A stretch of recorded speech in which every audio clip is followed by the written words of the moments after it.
안녕하세요. 에스크 프로페서 차 시간이 됐습니다. 12번째 시간이네요. 우리 빛에 대해서 이야기하고 있죠. 이번은 빛에 대해서 세 번째 시간으로 오늘의 제목은 마이클슨 몰리 실험과 광속 불변입니다. 우리 지난 두 번째 빛에 대한 시간에는 무슨 얘기했냐면 전자기파를 맥스웰이 이론으로 예언했다고 그랬죠. 그 얘기는 무슨 얘기입니까? 전기장과 자기장이 마치 파동처럼 갈 것이다.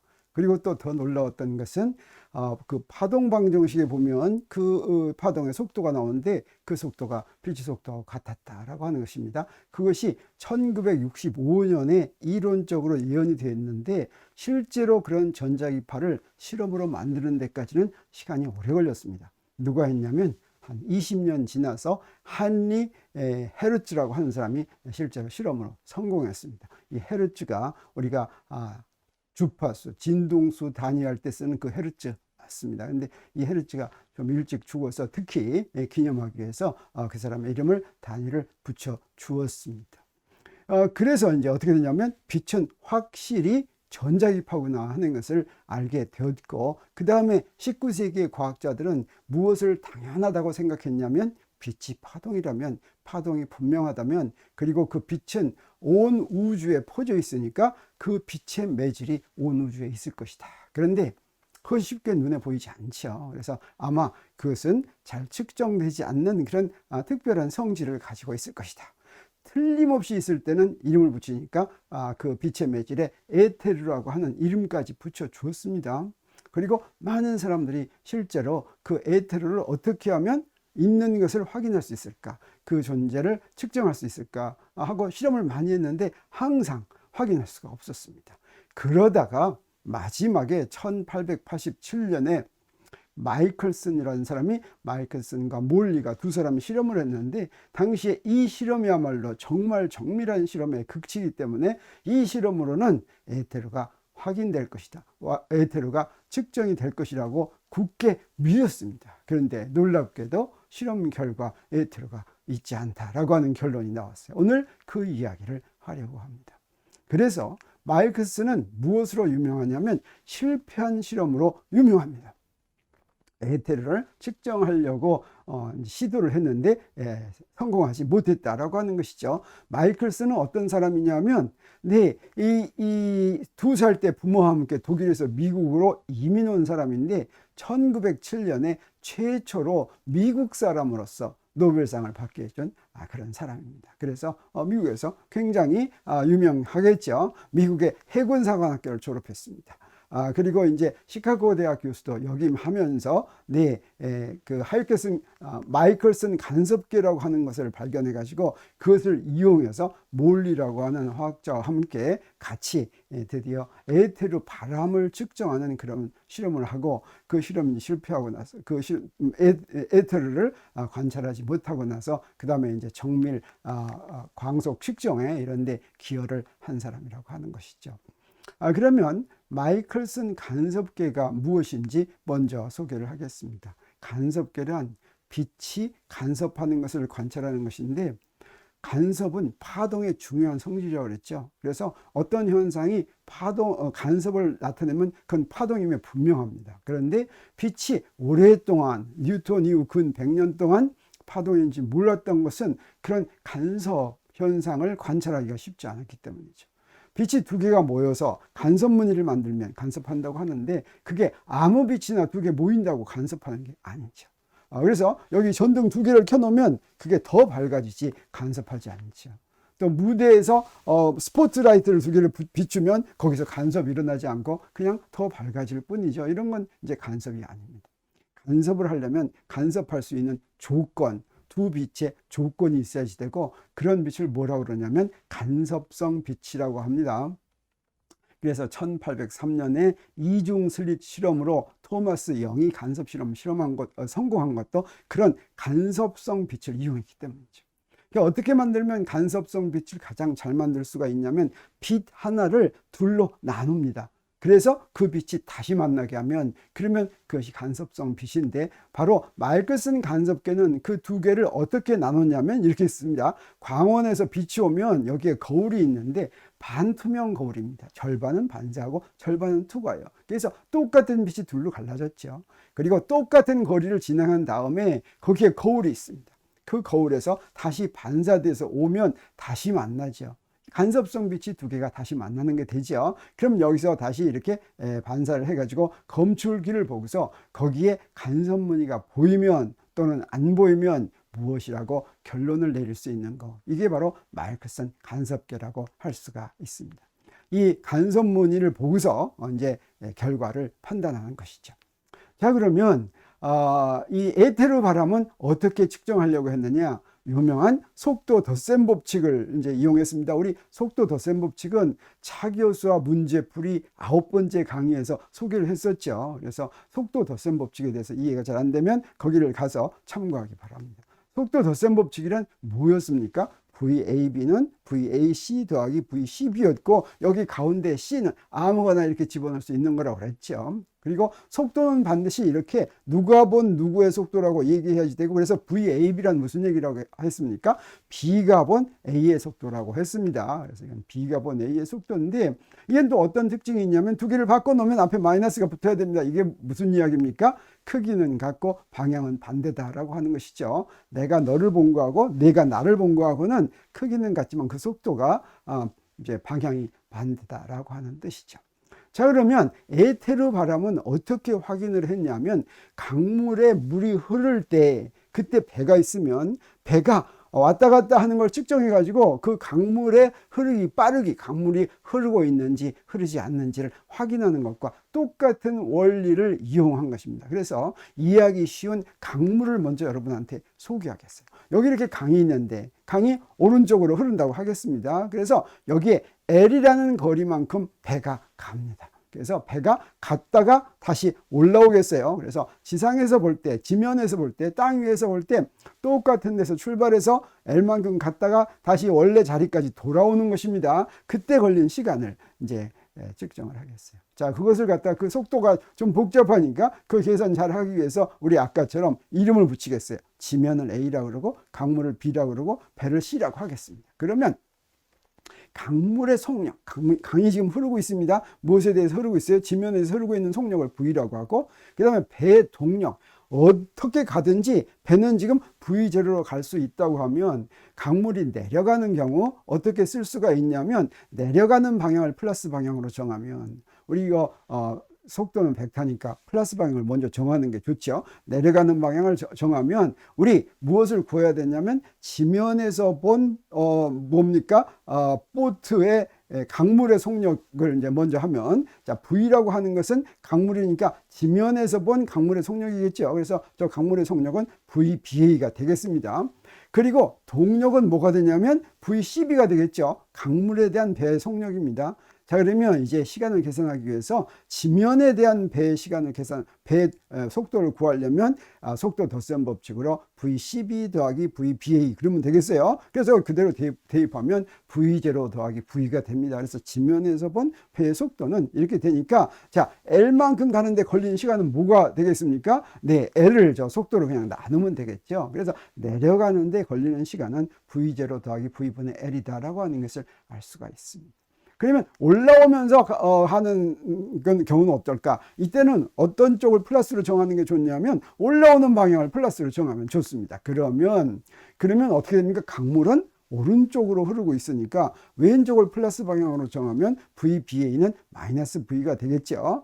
그리고 VCB는 역시 V0입니다. 이거는 강물에 대해서 가는 거니까 배가 강물이 왼쪽으로 가면 왼쪽으로 V0로 가겠죠. 그러면 지면에 대한 배의 속도는 VCB 더하기 VA니까 저거 대입하면 V0 마이너스 V가 되는 것을 알 수가 있습니다. 그러면 올라오는 데 걸리는 시간은 얼마냐면, 네, 속도분의 거리해서 V0 마이너스 V 이렇게 되겠죠. 그래서 같은 거리를 내려갔다가 다시 올라오는 데 걸린 전체 시간은 어떻게 되냐면, 내려갈 때는 V0 더하기 V분의 L이고 올라올 때는 V0 마이너스 V분의 L이니까 둘을 더하면 어떻게 됩니까? 뭐 쉽죠. 그냥 더했습니다. 그랬더니 이런 결과가 나왔다라고 할 수가 있겠어요. 이제 문제는 뭐냐면 거슬러 갑니다. 그래서 강을 건너가겠어요. 강을 건너가는데 똑같은 위치에서 건너갔다 건너오려면 어떻습니까? 바로 건너편을 배를 향하고 가면은 배 떠내려가겠죠.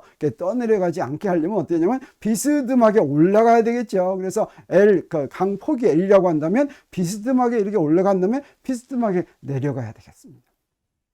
그러면 비스듬하게 올라가는데 걸리는 시간은 우리 어떻게 구하면 되냐면, 우리 배의 속력은 V0고 물의 속력은 V니까 여기 이렇게 삼각형에서 올라가는데 걸리는 시간이 T1'이라고 한다면, 네, 이런 직각삼각형을 만들 수가 있고, 이 직각삼각형은 어떻게 되겠어요? 네, 피타고라스 정리를 이용해서 이렇게 되는데, 여기서부터 T1을 구하면 자, 이런 풀이가 나오고, 그래서 수직 방향 왕복 운동은 올라갈 때 이만큼 걸렸으면 내려갈 때 이거하고 똑같이 걸립니다. 그래서 이것의 2배로 우리가 계산을 할 수가 있겠어요. 그래서 이게 강물에 대해서 수직 방향으로 갈 때는 이런 결과가 되는데, 이 얘기는 무슨 얘기입니까? 아까 우리 결과 봤더니 어떻습니까? 강물이 지금 흐르는지 확인하려고 하는데 평행 방향의 왕복 운동 시간은 뭐였어요? 네, V0분의 2L 이렇게 빼고 1-V0 제곱분의 V 제곱분의 1 이렇게 됐죠. 근데 아까 수직 방향은 어땠습니까? 수직 방향은 여기 분모의 루트가 있었죠. 그래서 T하고 T' 같지 않다라고 하는 것을 알 수가 있습니다. 그래서 강물이 흐르고 있으면 그때 강물에 흐르는 평행인 방향으로 똑같은 거리를 왔다 갔다 하는 거하고, 그 다음에 강물과 수직인 방향으로 왔다 갔다 하는 거하고 이렇게 시간이 다르다라고 하는 걸 알 수가 있는데, 만약에 시간이 같다면 어떻게 되겠습니까? 이거는 여기서 보세요. V가 제로면, 강물이 흐르는 속도가 제로면 이거 흐르지 않으면 같겠죠. 흐르면 같지 않죠. 네. 자, 이것을 그대로 적용을 합니다. 에테르가 없으면, 그러면 에테르 흐르는 속도가 없는 거나 마찬가지죠. 그래서 바로 이런 실험을 한 것입니다. 실제로. 그런데 에테르 바람은 어떻게 만듭니까? 사실은 가만히 그냥 실험실에서 실험을 하면 에테르 바람이 있는 거예요. 왜 그러냐면 우리 지구가 태양계에서 지구가 지금 움직이죠. 지구가 움직이면 여기 에테르가 있으면 에테르는 지구가 움직일 때 뒤로 가니까 마치 바람처럼 이렇게 행동하겠죠. 그래서 강물과 에테르 바람을 비교할 것 같으면, 강물의 경우는 이렇게 생겼습니다. 강물은 강물이 흐르는데 L이고 L인데, 에테르 바람은 이 실험을 하는데, 이때 마이클슨 몰리 실험을 가지고, 자, 마이클슨 몰리 실험이 한 축의 방향은 지구의 공전궤도 방향, 다른 한 축은 지구의 공전궤도의 수직인 방향으로 마이클슨 간섭계를 갖다가 놓고서 실험을 할 것 같으면, 자, 이것과 똑같은 방법으로 설명할 수가 있다고 하는 것이죠. 그래서 강물의 속력이 V다라고 하는 건, 이건 무엇에 해당하는 거냐면 에테르 바람의 속력에 해당하겠습니다.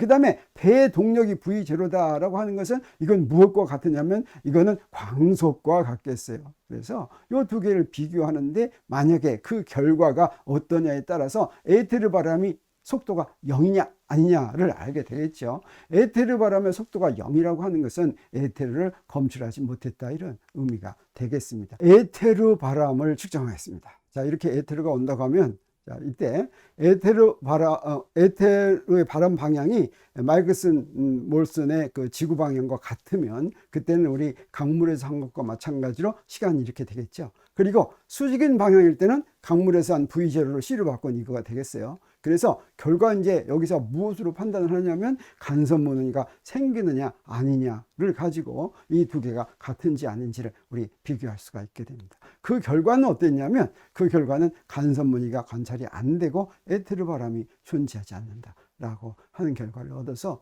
네, 마이클슨 몰리의 실험은 에테르를 이제 측정하지 못하고 말았습니다. 실험했습니다.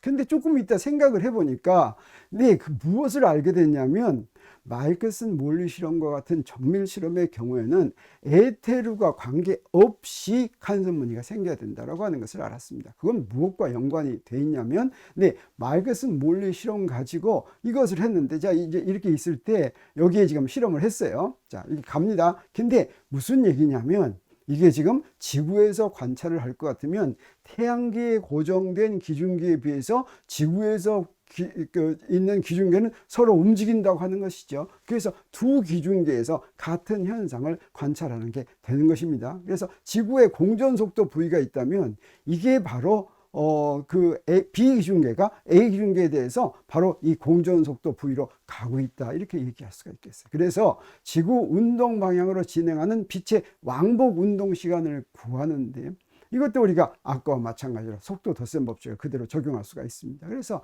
태양을 A, 지구를 B, 빛을 C라고 한다면 빛이 이제 진행 방향과 같은 방향으로 갈 때 VBA는 다시 말하면 태양이 본 지구의 속도는 VX가 되겠죠. 그 다음에 태양이 본 광속은 CX가 이렇게 되겠습니다. 자, 그러면 지구에서 본 빛의 속도는 이거 두 개를 더한 것이니까 어떻게 됩니까? 여기 VCA 더하기 AB 되는데 여기서 주어진 것은 VBA니까 여기에 마이너스를 붙여야 되겠죠. 그래서 C-VX 이렇게 되겠어요. AB하고 BA가 이렇게 바뀌었습니다. 자, 그러면 가는데 걸리는 시간은 T1은 C-V분의 L이고, 그 다음에 이번에는 수직으로 가는 경우를 하겠어요. 자, 반대 방향으로 가는 걸 먼저 하면, 반대 방향으로 하면 어떻게 됩니까? 아까하고 똑같지 않은데, 이번에는 반대 방향이기 때문에 여기 이것도 마이너스가 되고, 저건 플러스니까 두 개가 마이너스가 나와서 마이너스 C 더하기 V 이렇게 돼가지고, 이게 이제 시간이 이렇게 마이너스 C 마이너스 V분의 마이너스 L 이렇게 해서 구할 수 있게 됩니다. 자, 그래서 여기서 시간을 구하면 이 두 개를 더할 것 같으면 C분의 2L 하고서 1 마이너스 C제곱분의 V제곱분의 1을 하고, 이 시간은 마치 앞에서 에테르 바람의 경우와 똑같은 이런 결론이 나오게 됩니다. 그런데 이제 지구의 공전 방향과 수직인 방향으로 왔다 갔다 하는 이 빛을 보겠습니다. 자, 이렇게 수직으로 왔다 갔다 하는 경우에는 아까하고 똑같이 쓸 것 같으면 어떻게 되냐면, 네, 여기에 벡터인 속도 덧셈 법칙에서 이렇게 나오는데 VCB가 VCA 더하기 VAB인데, 이때 수직인 방향으로만 왔다 갔다 하지 이건 수평인 방향은 아무 관계가 없습니다. 그래서 수직인 방향만 가지고 시간을 계산을 해야 됩니다. 그러면 그 시간이 T1 프라임은 C분의 L이 되고, 그 다음에 T2 프라임은 그래서 두 개를 곱하면 C분의 2L 이렇게 되겠어요. 그래서 이 얘기는 무슨 얘기냐면, 네, 수평 방향으로 갈 것 같으면 이렇게 되고, 수직 방향으로 가면 C분의 2L 이렇게 된다라고 하는 것을 알 수가 있습니다. 자, 이건 무슨 얘기냐면, 에테르가 없어도 간섭무늬는 관찰돼야지 된다. T하고 T 프라임이 이렇게 다르니까. 그래서 간섭무늬가 관찰되지 않는 건 무슨 얘기입니까? 빛이 속도 덧셈 법칙으로 우리가 구했었죠. 이 속도 덧셈 법칙이 성립하지 않는다는 의미다라고 하는 것이고, 이것을 우리가 뭐라고 부르냐면 광속불변이다 이렇게 부릅니다. 그래서 광속불변이란 무슨 얘기냐면, 빛에는 속도 덧셈 법칙이 적용되지 않는다라고 하는 아주 이상한 현상이라고 하는 것이죠. 그래서 그러면 아까 봤더니 저 수평 방향으로 가는 경우에는 T가 같았는데, 수직 방향으로 가는 경우에는 에테르 바람하고 이 두 기준기하고가 이게 결과가 조금 달랐죠. 왜 이렇게 다르냐면 관점이 다르기 때문입니다. 에테르 바람의 경우에는 우리 지면에서 볼 때는 어떻게 가야지 되냐면, 지면에서 볼 때 수직으로 가는 것만, 진행 방향과 수직으로 가는 것만 보겠어요. 지면에서 에테르 바람은 어떻게 하냐면 여기 지면에 수직으로 갔다가 이렇게 오지요. 지면에서 보면. 그런데 우리 강물에서 볼 때는 어떻게 됩니까? 강물에서는 이렇게 경사를 하고 가야지 지면에서 볼 때 똑바로 가는 거죠. 그래서 이렇게 경사를 두고 왔다 갔다 해야지 되고, 이렇게 경사를 두고 왔다 갔다 한 게 우리가 에테르 바람에서 계산을 한 것입니다. 그런데 두 기준계를 볼 때는 어떠냐면, 두 기준계를 볼 때는 태양의 관점에서 볼 때 어떻게 가냐면, 태양의 관점에서 볼 때 이렇게 왔다 갔다 합니다. 태양에서 관점에서 보면 지구가 이렇게 가고 있는데, 빛이 가면 빛이 움직이겠죠. 이렇게 따라서 빛이 같이 가겠죠. 근데 지구의 관점에서 볼 것 같으면 어떠냐? 여기서 왔다 갔다 하는 시간을 구하는 거예요. 지구의 관점에서는 제자리에서 왔다 갔다 했죠. 네, 그래서 우리 수직 방향으로 가는 시간을 구할 때 에테르 바람에서는 저렇게 구했고, 지구에서 이 두 기준계에서는 이렇게 구해서 이 두 개는 다르지만, 그래도 수평으로 갈 때하고는 이 경우에 두 경우 다 다르다라고 하는 것이죠. 그래서 수평으로 갈 때하고 수직으로 갈 때 에테르 바람이 있든지 없든지 차이가 나야지만 된다라고 하는 것이 바로 마이켈슨 물리 실험에서 얻은 중요한 결과다라고 이야기를 할 수가 있습니다. 그래서 우리 강물에서는 이렇게 이걸 사용했고, 네, 두 기준계에서는 이걸 사용했다라고 하는 것이죠. 그러면 빛이 속도 덧셈 법칙을 만족하지 않는다는 게 무슨 뜻이냐면, 속도 덧셈 법칙은 우리 머릿속에 들어 있습니다. 그래서 쉽게 이해할 수가 있어요. 여기 예를 들어서 기차가 있다고 하겠어요. 자, 그러면 지면을 A라고 하고 기차를 B라고 하면 지면에 대한 기차의 속도는 어떻게 됩니까?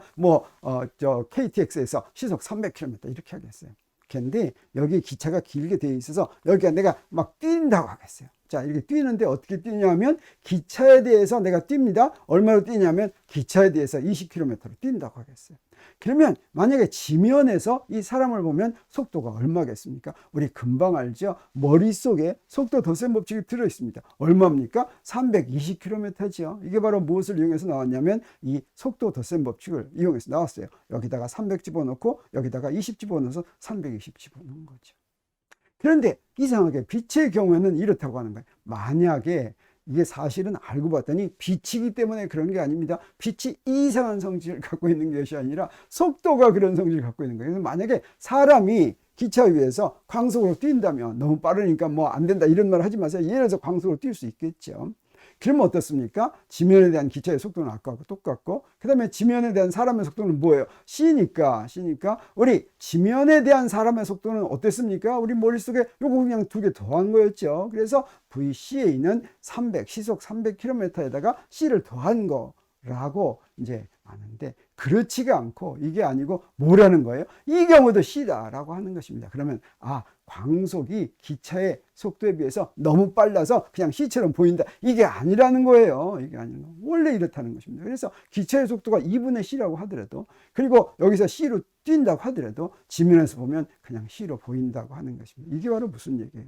속도 덧셈 법칙은 이렇게 생겼는데, 네, VCA도 C고 VCB도 C면 어떻게 돼요? VBA가 0이어야 되겠죠. 이건 바로 뭡니까? 지면에 대한 기차의 속도죠. 지면에 대해서 기차는 가고 있죠. 그래서 이건 절대로 0일 수가 없죠. 다시 말하면 이 속도 덧셈 법칙이 성립하지 않는다라고 하는 것입니다. 그런데 이것만 문제가 되는 것이 아니라 사실은 알고 봤더니 속도 덧셈 법칙이 성립하냐 안 하느냐가 사실은 19세기 말 20세기 초에 물리학의 가장 큰 두 가지 분야, 역학과 전자기학이 서로 충돌하는 모순 이루는 그런 것이었다라고 하는 것이죠. 그래서 역학에서는 어떻습니까? 역학에서는 이렇게 속도 덧셈 법칙이 성립하지 않는 것이 이게 논리적으로 불가능하다. 도저히 이해할 수 없는, 그 당시에 20세기 초에 이게 알려졌을 때 이거는 도대체 있을 수가 없는 일이다 이렇게 생각하던 것이었죠. 그런데 우리 확인하지는 않았지만, 그때는 알아차지는 못했지만, 사실은 전자기학에서는 뭐라고 얘기합니까? 전자기학에서는 빛의 속도가 이렇게 나오는데,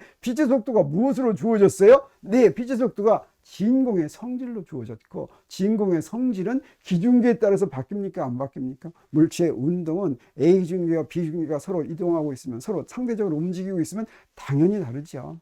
그런데 이 진공의 성질은 서서 보나 움직이면서 보나 똑같다라고 하는 것이죠. 그래서 이 얘기는 무슨 이야기입니까? 전자기학에서는 광속은 불변인 것이 너무 당연하다라고 하는 것입니다. 그래서 역학과 전자기학이 이렇게 크게 충돌하는 이런 문제가 있다라고 하는 것이죠. 그래서 마이클슨 몰리 실험 이후에 대두된 문제점을 정리하면 이렇습니다. 마이클슨 몰리 실험에서는 에테르 바람이 없어도 간섭 무늬가 존재해야지만 한다고 하는 것을 깨달았습니다. 그리고 마이클슨 몰리 실험에서 간섭 무늬는 관찰되지 않는다고 하는 것은 빛이 속도 덧셈 법칙을 적용할 수 없다고 하는 것을 의미하는 것이고, 빛의 속력이 서로 상대적으로 움직이는 두 기준계에서 관찰해도 똑같다. 이게 바로 빛은 이상하게 속도 덧셈 법칙 만족하지 않고 그냥 똑같다라고 하는 것을 광속 불변이라고 이야기하는 것입니다. 그래서 광속 불변이 예를 들어서 물속으로 빛이 가거나 공기로 가거나 어디 다른 데로 가더라도 빛의 속도는 안 바뀐다, 빛의 속도는 절대로 안 바뀐다 이런 뜻이 아니라 논리적으로 불가능하다. 속도 덧셈 법칙은 이건 논리적인 것입니다. 근데 논리적으로 성립하지 않는다라고 하는 이야기죠. 그리고 오히려 전자기학에서는 전자기파가 빛인데 광속이 당연히 불변이다라고 이야기하는 것이죠. 그래서 19세기 말에 역학과 전자기학이 서로 모순이 되어서 이 문제를 반드시 해결할 그런 과제를 안게 되었는데, 이때가 바로 17세기하고 비슷한 환경이 다시 일어났다고 이야기할 수가 있겠습니다. 17세기에 무슨 일이 있었습니까? 천상법칙, 하늘에 있는 별들은 어떤 논리로 하늘은 신들이 살기 때문에 완전한 세계니까 원운동한다. 그래서 완전한 원운동한다. 이렇게 생각을 한 것이죠. 그래서 천상법칙, 신이 사는 천상은 별은 완전한 운동을 한다라고 한 것인데, 속도 덧셈 법칙은 바로 무엇입니까? 갈릴레이 변환으로 나온 것이죠. 이 갈릴레이 변환은 절대 기준계가 존재하지 않는다는 인식 아래 뉴턴 역학의 기본이 된 것입니다. 그래서 속도 덧셈 법칙이 성립하는 것은 이건 논리적이고 반드시 성립하리라고 굳게 믿은 것이죠. 그런데 무슨 일이 벌어졌습니까? 행성의 운동이 이게 완전한 운동을 안 하는 것처럼 보였죠. 이게 빛의 매질은, 자, 빛이 있으면 빛이 파동이라는 걸 확실하게 아니까 빛의 매질이 반드시 존재하지 되는데, 그 매질을 찾는 문제가 이제 20세기엔 대두됐습니다. 그리고 행성의 운동에서는 그 자료를 모아가지고 알고 봤더니 어떻습니까? 행성들이 타원 궤도를 돈다고 하는 것을 알았죠. 네. 근데 알고 봤더니 에테르가 있는지 열심히 찾았더니 어떻습니까? 에테르는 없고, 오히려 빛이 속도 덧셈 법칙을 만족하지 않는다. 논리적으로 이상하다는 거 알았죠. 자, 그럼 이건 뭘 얘기해 줍니까? 케플러 법칙은 천상은 신들의 세계니까 라고 하는 논리가 적용되지 않는다고 하는 것을 여기에 웅변해 주는 것이죠. 광속불변은 무엇입니까? 속도 덧셈 법칙이라는, 다시 말하면 뉴턴 역학의 논리가 성립하지 않는다라고 하는 것을 대변해 주는 것이죠.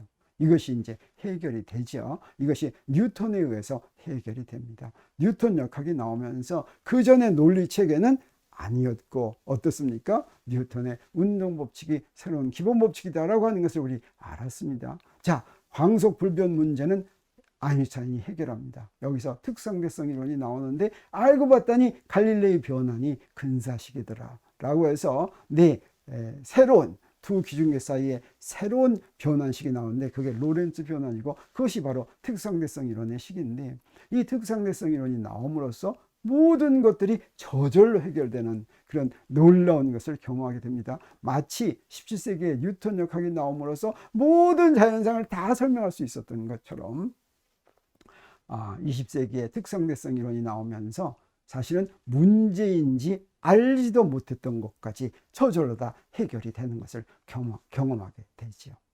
자, 그래서 특상대성 이론이 어떻게 해서 그렇게까지 나오게 되었는가 하는 과정을 우리가 다음 시간에 이제 소개하겠습니다. 오늘 마이클슨 몰리 실험과 광속 불변은 여기서 마치기로 하겠습니다.